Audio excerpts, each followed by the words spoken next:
Okay, we continue our lecture from yesterday. Yesterday we have discussed about sounds and its properties. Yeah. Sound is the type of the wave mechanics, yeah, which is longitudinal wave. Yes, and it propagates through a medium. Okay, and mostly the medium of sounds is wave, yeah, or fluids in general. Okay, we have discussed about the terminology about point source, wavefront, and rays, and also about spherical wave and planar wave. Okay, this is the example of main monopole is single source, double source, what we call it, four sources. Yeah. Okay. And we have discussed about longitudinal wave, which can be expressed in terms of displacement as a function of x and t, position and time. X is the direction of the propagation, and while t is the time. Okay. And you could use, for example, for displacement using sinusoidal function like sinus or cosinus. Both are identical function in terms of wave, yeah, because the phase different only 90 degrees. Okay, if you use this displacement by using cosinus, then you should use the sinusoidal for the change of the pressures. Okay, so we have this displacement. Okay, this which is the density is less than the pressure difference. Okay, so this is the pressure difference, which is the more denser than this displacement. Okay.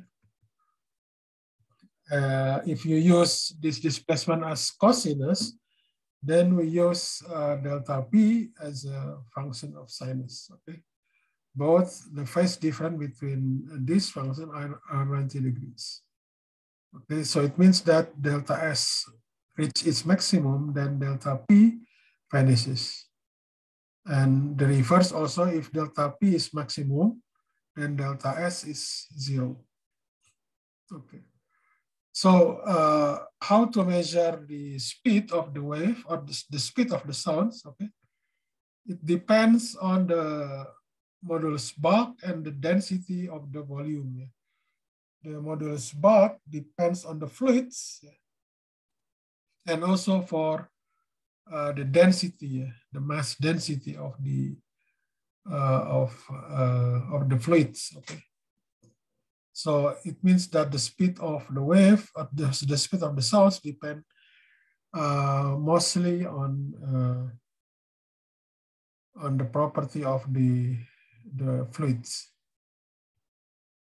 Okay, we also have discussed about the intensity. So in sounds, the energy can be represented by this intensity. This intensity is defined as P over A, where P is the power or average power over A. A is the area which intercepts the sounds. Okay, this is for example, yeah. The orange one is the wavefront, okay, whose radius, whose area is 4 pi r squared. Okay, so PS is the power which emitted the sound by the source. Okay, so it means that I becomes smaller as the radius become larger. Okay. So in sounds, we introduce a decibel scale. So this is how to measure louder of the sounds, the level of loud, loud of the sounds. So the level jadi mengukur kenyaringan bunyi, ya. Jadi bagaimana kita menggunakan skala desibel itu seperti ini. Jadi beta itu sama dengan 10 dB log I per I0. Jadi dB itu adalah desibel. Jadi kalau I0 itu adalah, jadi biasanya kenapa kita pakai desibel, karena ini tadi. Untuk intensitas itu ordernya misalkan untuk ambang batas saja 10⁻-12. Gitu ya. 10⁻-12. Ya, batas ambang pendengaran. Jadi ini rada rumit kalau kita langsung ini. Jadi untuk apa namanya memudahkan, biasanya kita pakai dilogkan gitu ya. Intensitasnya berapa, dilogkan. Jadi kalau misalkan I-nya itu sama I0, berarti log-nya kan 1, log 1 itu 0 kan. Jadi beta itu adalah 0 desibel. Itu adalah ambang batas pendengaran untuk beta sama dengan 0. So, kemudian kemarin itu juga kita bahas tentang interferensi, ya. Interferensi itu terjadi karena perbedaan panjang lintasan yang menyebabkan perbedaan fasa. So, interference can be occurred by the difference of the path, delta L, which implies that the phase difference, okay? The phase difference. So it means that if L1 and L2, L1 is the distance between the source 1 and L2 is the difference, the distance between of the second source to this layer, ya, layar gitu. This the point F gitu ya. Just a moment.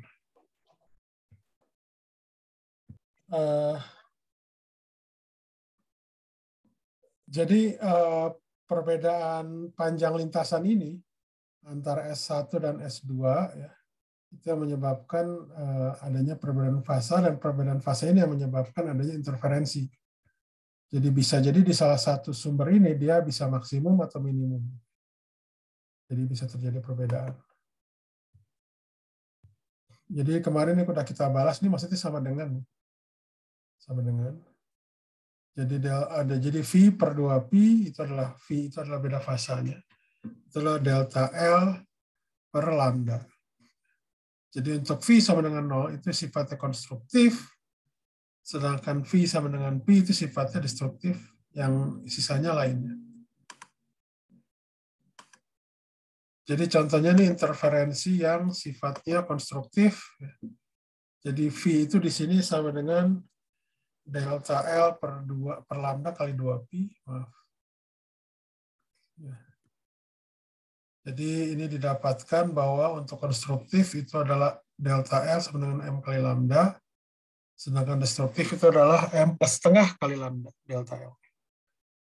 Oke, di M-nya itu dari 0, 1, 2, dan seterusnya.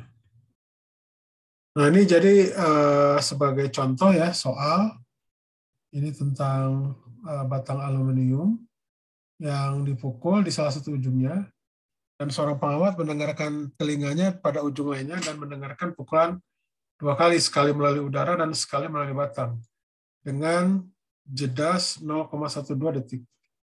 Laju bunyi di udara 343 meter per sekon, dan laju bunyi batang 15 kalinya. Nah, ditanyakanlah panjang batang tersebut. Jadi untuk ininya yang ditanya itu adalah L, ya, L itu adalah panjang batang. Bunyi di udara itu adalah V1, sedangkan bunyi di batang adalah V2 yang sama dengan 15 kali V1. Jadi didapatkan interval antara dua bunyi tersebut adalah L per V1 dikurangi L per V2. Oke. Sehingga kalau kita buat nanti begini, jadi kita nyatakan L itu ternyata sama dengan delta T per 1 per V1 kurangi 1 per V2. Jadi didapatkan di sini panjang batangnya 43,5 meter. Oke, di sini ada pertanyaan nggak? Atau any question about this example of the problem? Problem example. Any question?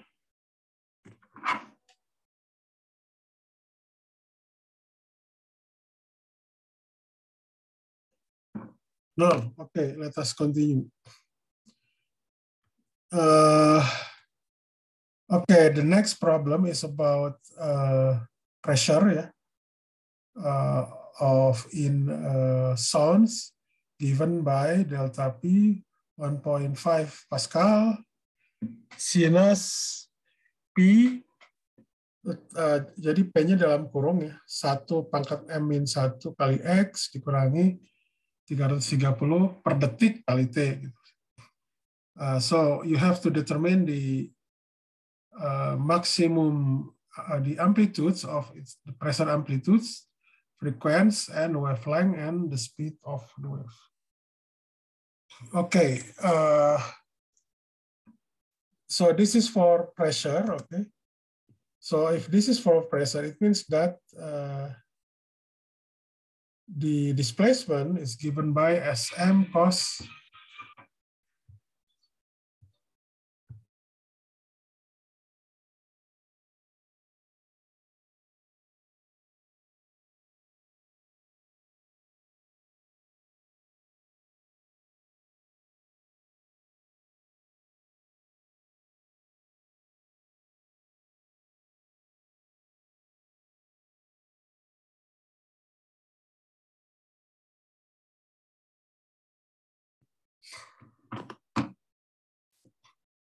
okay, so it means that, okay, if you want, okay, if you want to go to toilet, yes, please. So delta PM here is 1.5 Pascal, okay? While this frequency, oh, sorry, I'm sorry. This P here, the P here, P is the number, yeah. P is the number, not the pressure, okay? Okay. So for maximum the pressure, yeah, delta PM, this the amplitude is 1.5 Pascal. To compute the frequency, it means that F equals to PW over 2P, okay?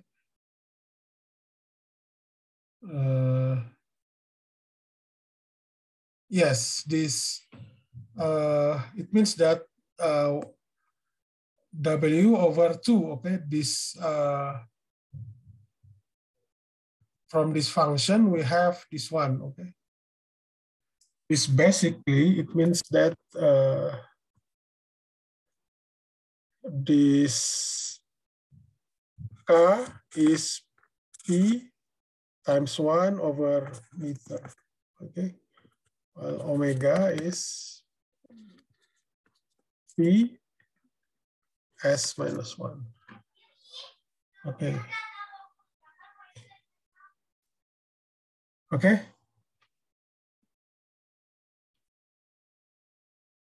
Okay. I'm sorry, this, I'm sorry, this should be, I'm sorry. This should be P, I'm sorry. This should be P, okay. So this is pi here, and this is P. Okay, sorry. It should be P here. I'm sorry. Okay.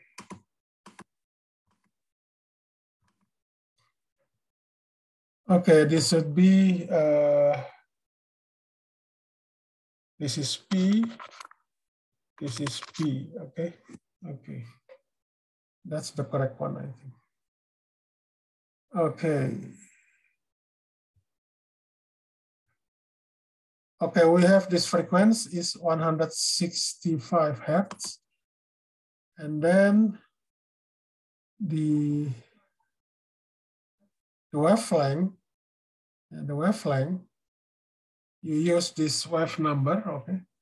This is 2 pi over 1 pi, okay? We have 2 meters, the wavelength.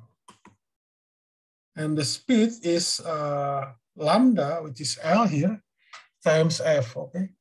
So we have the speed of the wave propagation is 330 meters per second. Okay, is there any question in this case? Any question?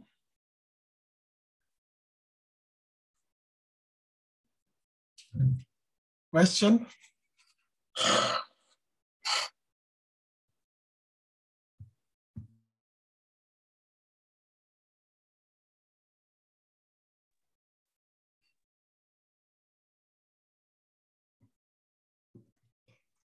Any question? Okay, if not, let us continue. So this is another example of the problem. You know, we have two sources of the waves, which the wavelength is lambda, the amplitude is identical, spared by the distance d, 2 lambda, okay? The two sources have the same phase. So how many maximum which lie in the big circle around the source, and how many minimum points? So this is okay. This is like interference. Okay. So this is the picture. Okay. This is the distance between two sources. Okay. And this is P here, where the point where this source meets at the point P. Okay, 1 and 2 meet at the point P. Okay, the phase difference in this case is 2 pi delta x over lambda. While delta x, if you see from the picture, is d sin theta. Okay, the phase difference between this one, it should be, there is d here, it should be d.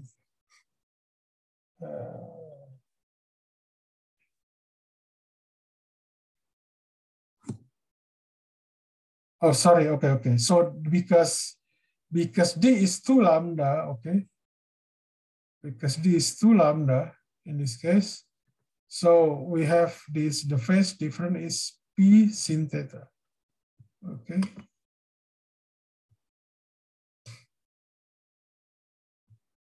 So so the maximum is delta v is 2mp. Okay. Okay, where sin theta is m over 2, where m is 0, plus minus 1, plus minus 2, etc. Okay, so we have 8 points which have a minimum, which is 0.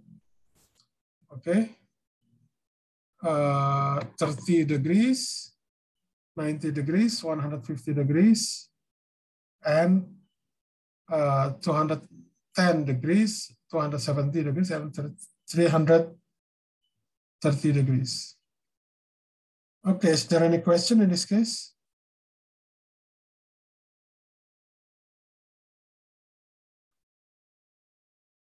Any question?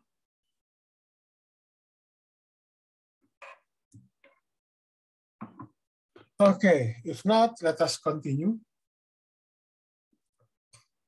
So if the two sources are loudspeakers, at the point where the observer will hear the maximum sounds. Yeah. Does it depends on the frequency? Okay. Oh, sorry.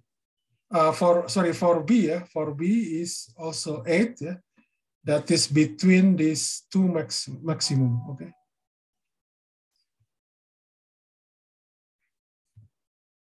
What do you think? Okay, for this second,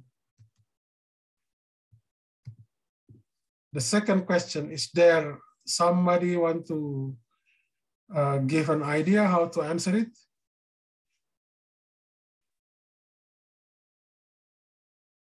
Anyone?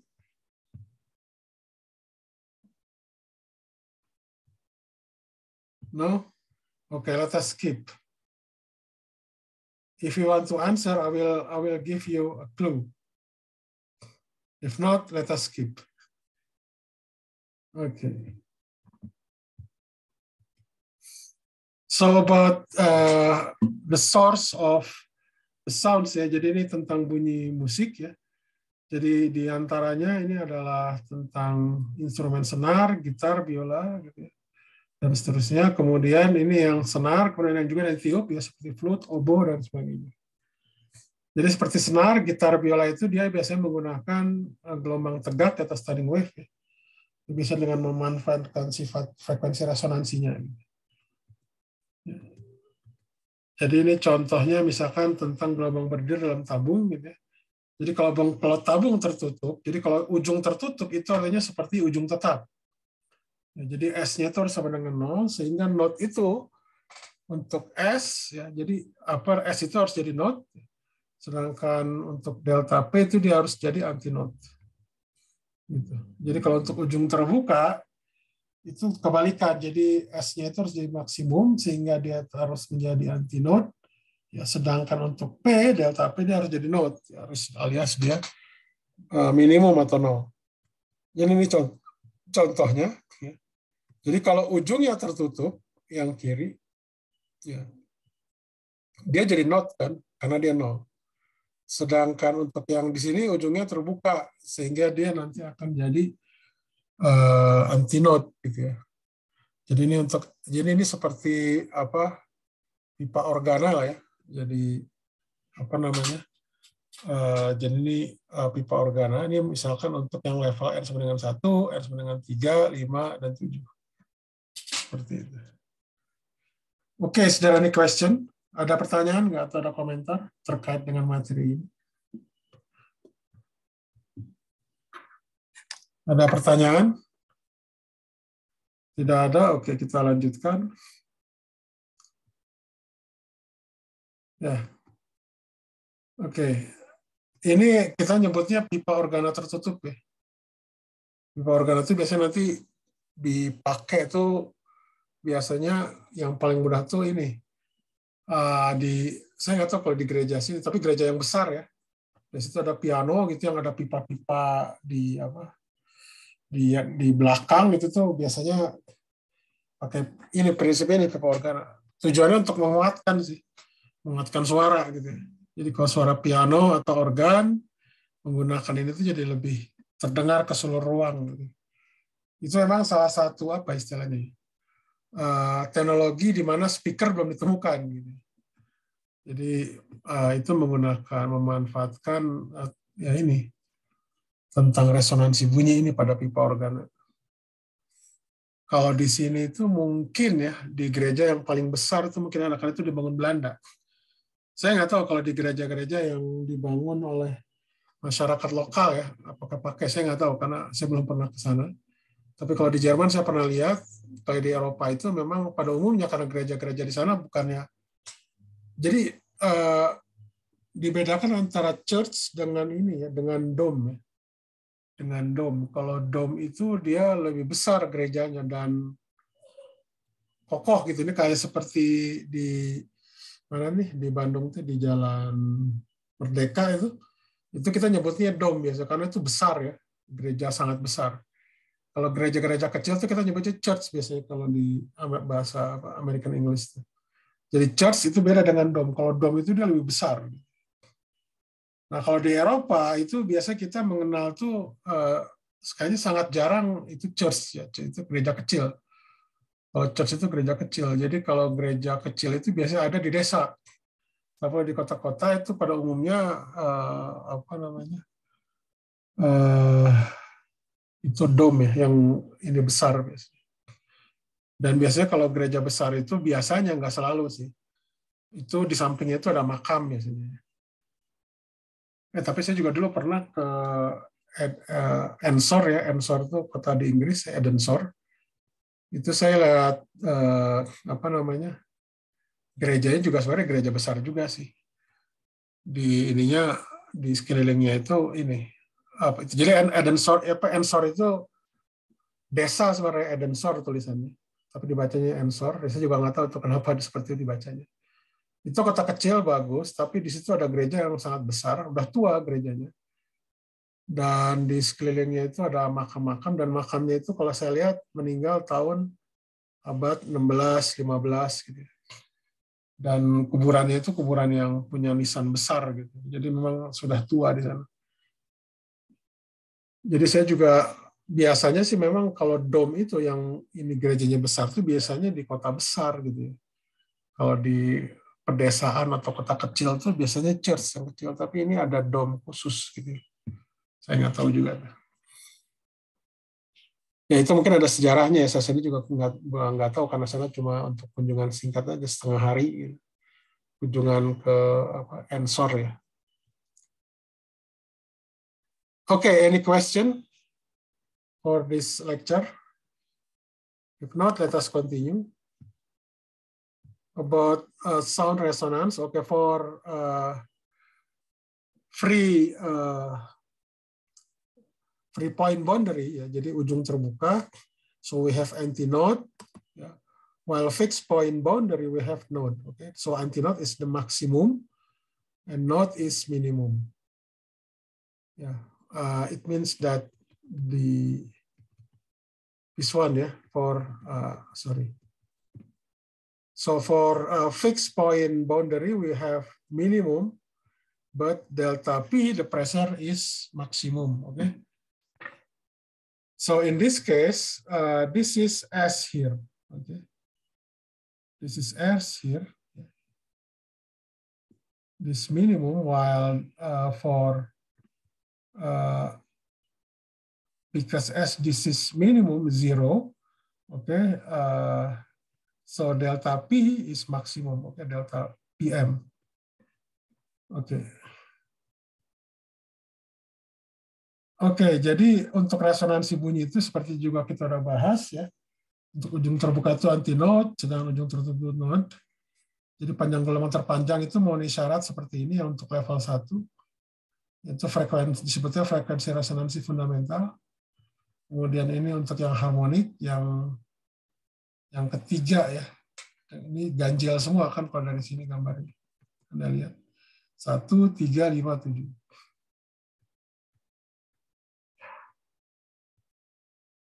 Oke, untuk Fn ya, itu adalah NV per 4L. Jadi itu di mana N itu adalah 1, 3, dan 5.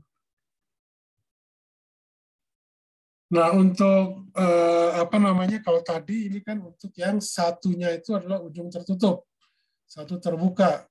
Kalau dua-duanya terbuka gimana? Itu seperti ini. Jadi untuk frekuensi resonansi fundamentalnya itu adalah NV dibagi 2L. Ya. Kalau di sini NV dibagi 4L. Kalau di sini adalah NV dibagi 2L. Dan bisa kita nyatakan bahwa untuk Fn itu adalah N kali F1. Seperti itu. Ada pertanyaan nggak? Tidak ada. Oke, saya lanjutkan. Jadi untuk pipa terbuka kedua ujungnya itu displacement itu menjadi antinode. Jadi maksimum di sini. Delta P-nya jadi minimum, jadi 0. Ini pipa organa terbuka.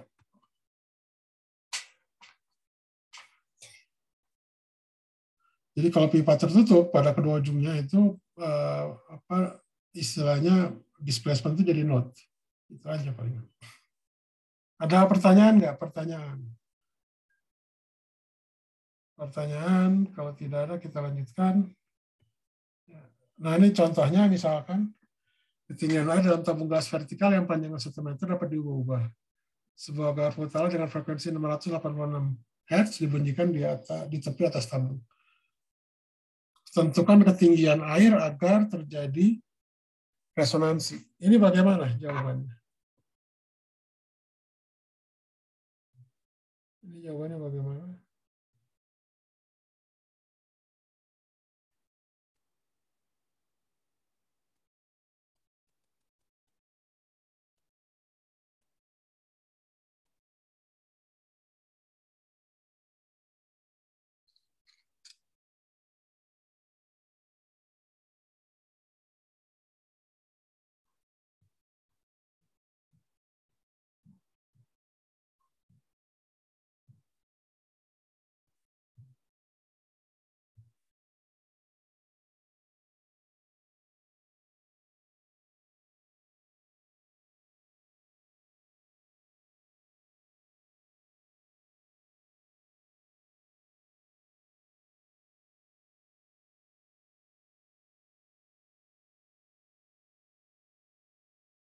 Okay.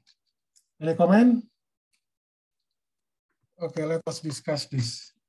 Okay, suppose we have L is the air column, okay, the length of the air column.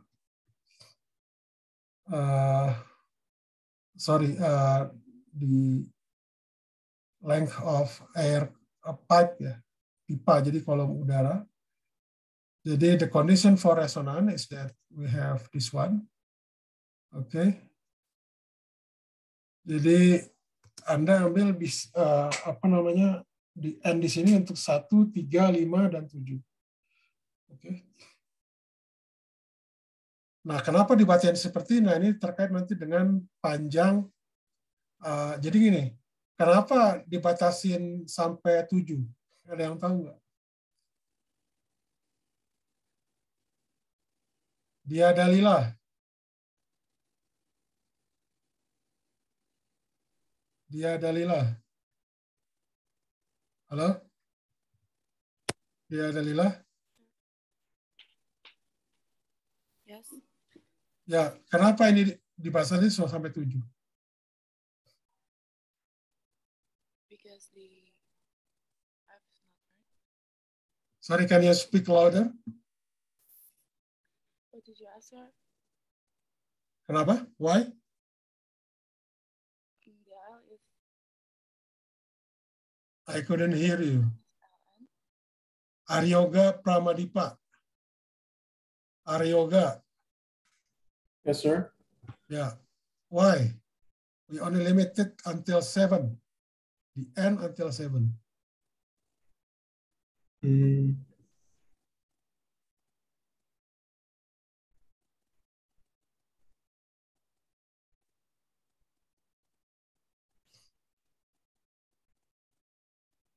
Because after that it repeats. Becomes... No. Okay, you can see. Jadi Anda dapat lihat ini kan. Jadi tabung gelas vertikal itu panjangnya 1 meter. Jadi nggak mungkin dong.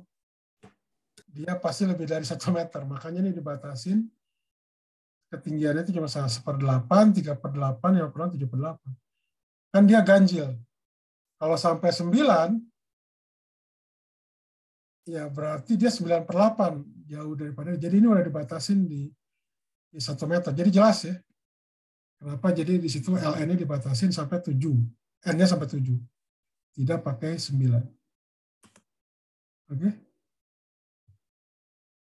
Nah, dari sini ketinggian air itu tinggal Anda kurangkan saja. Ya.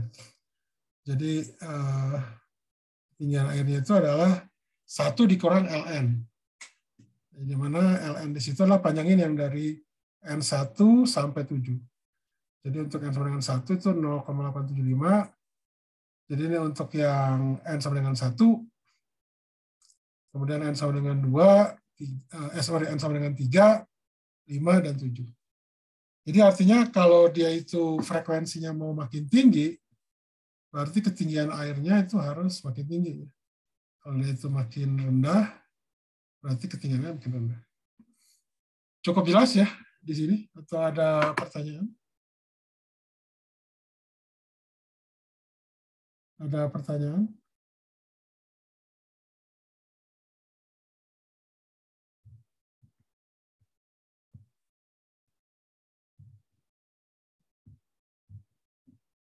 Oke, kalau tidak ada kita lanjutkan. So about bits ya. Jadi tentang pelayangan atau bits. Jadi intinya ini adalah S1 dan S2 ya itu adalah yang displacement memang, tapi kita menggunakan ini untuk menggambarkan untuk menggambarkan gelombang suara gitu ya, atau sounds gitu ya.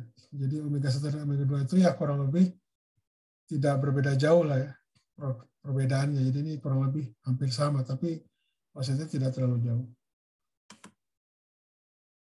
Jadi artinya pelayangan itu adalah 2 gelombang bunyi yang frekuensinya berbeda, tapi berdekatan menghasilkan pelayangan yang terdengar. Atau apa, ya itu tadi pelayangan beats ya.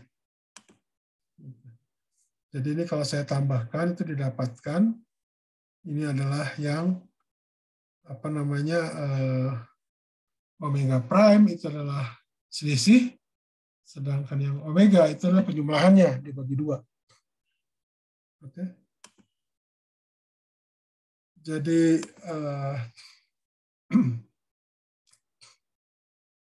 jadi kalau Anda lihat di sini karena amplitudenya itu sangat kecil gitu ya. Jadi omega prime itu mendekati 0 sehingga itu harusnya menjadi 1 ya, cos omega prime-nya. Kemudian ya tadi frekuensi dari bit itu adalah yang omega prime jelas setengah kali omega 1 kurang omega 2. Jadi kalau untuk F bitnya itu adalah F1 dikurangi F2. Jadi ini biasanya pelayangan ini digunakan untuk menyetem atau mengkalibrasi instrumen musik seperti gitar segala macam.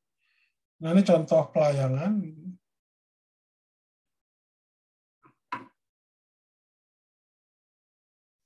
Ini contoh pelayangan.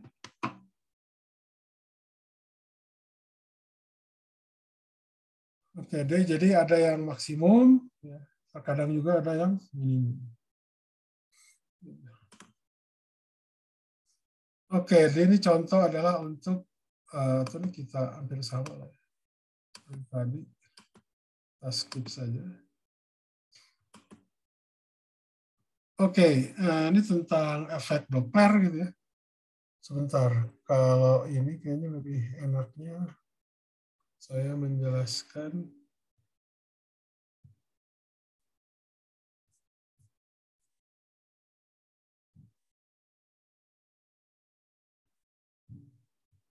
Oke, nggak apa-apa lah kalau kayak gitu.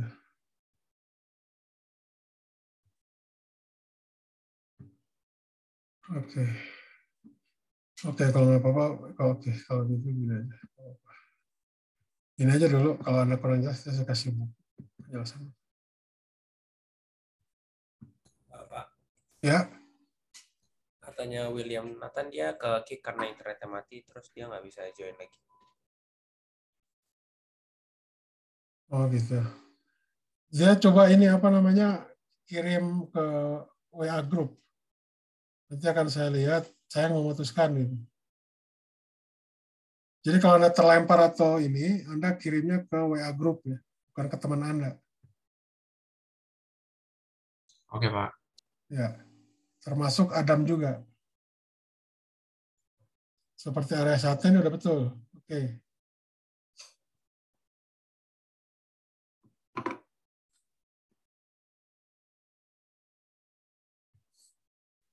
Oke.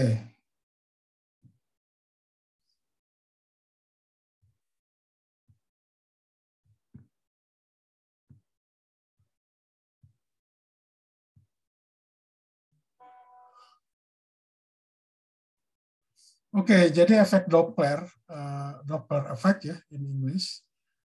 So occurs when we have a relative velocity, relative motion between source and the observer or detector. Okay? So Doppler effect means that we have frequency change. So the frequency become increase or decrease because of the motion of the source and or observer or detector. Oke, jadi efek Doppler ini terjadi karena salah satunya antara sumber dengan pengamat atau detektor itu bergerak satu sama lain. Jadi ada gerak relatif lah gitu. Nah, karena ada gerak relatif, itu ada perubahan frekuensi.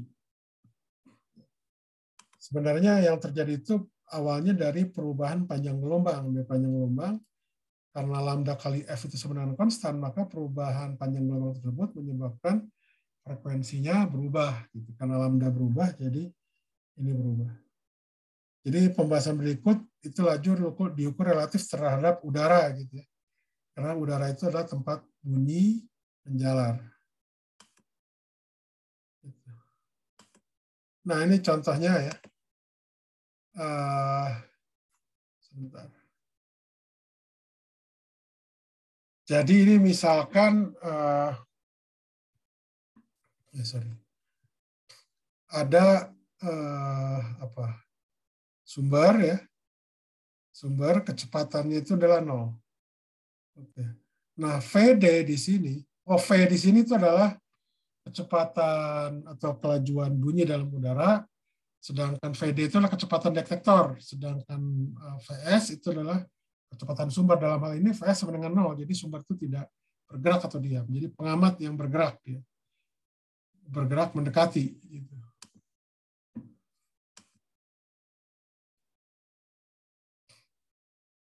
Jadi ini adalah sebentar. Jadi jika pengamat bergerak mendekati sumber, maka jumlah periode itu bertambah, mencapai detektor bertambah, gitu ya, atau seperti ini. Tapi ini jelas kayak. Nah, jadi ini rumusnya seperti ini kurang lebih. Kalau ini saya simpulkan aja ya, saya simpulkan aja. Jadi apa namanya? Jadi ketika detektor bergerak, ya, jadi pengamat bergerak mendekati sumber itu frekuensinya yang diterima sumber atau detektor itu adalah F prime, ya. F di sini frekuensi sumber. Sedangkan untuk yang secara umum untuk apa namanya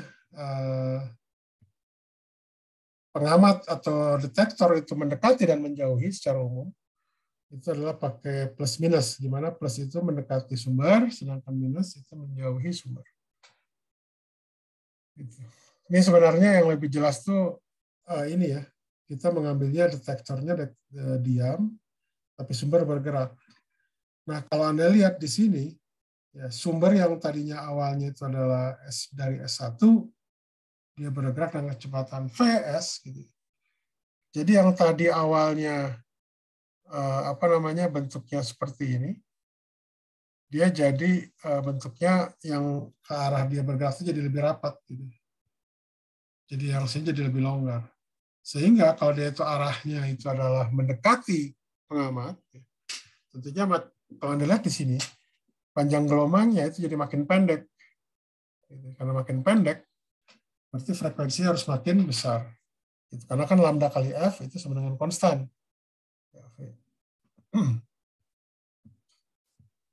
Oke. Jadi nanti ini didapatkan bahwa untuk sumber yang bergerak, detektornya itu seperti ini simulasinya. Jadi yang ke arah detektor dia makin rapat ini, jadi artinya panjang gelombangnya makin kecil. Nah, jadi kesimpulannya adalah ketika sumber itu bergerak mendekati detektor, frekuensi akan makin tinggi ya, sehingga didapatkan rumusnya itu adalah V sama dengan F prime itu sama dengan V dibagi V dikurangi Vs kali F. Nah, secara umum kalau dia itu sumber mendekati pengamat atau menjauhi pengamat itu adalah plus minus. V itu adalah kelajuan bunyi dalam udara. Jadi semuanya seperti itu. Oke. Jadi kalau secara umum efek Doppler itu adalah plus itu mendekati sumber, plus itu mendekati sumber, minus itu menjauhi sumber. Sedangkan ini untuk yang atas itu untuk yang pengamat, untuk yang bawah itu biasanya untuk sumber. Yang plus itu menjauhi pengamat, sedangkan yang minus itu mendekati pengamat. Gitu. Jadi semuanya itu relatif terhadap medium propagasi udara. Nah, jadi kalau Anda lihat di sini, atau kita lanjutkan Jumat saja ya, untuk efek Doppler.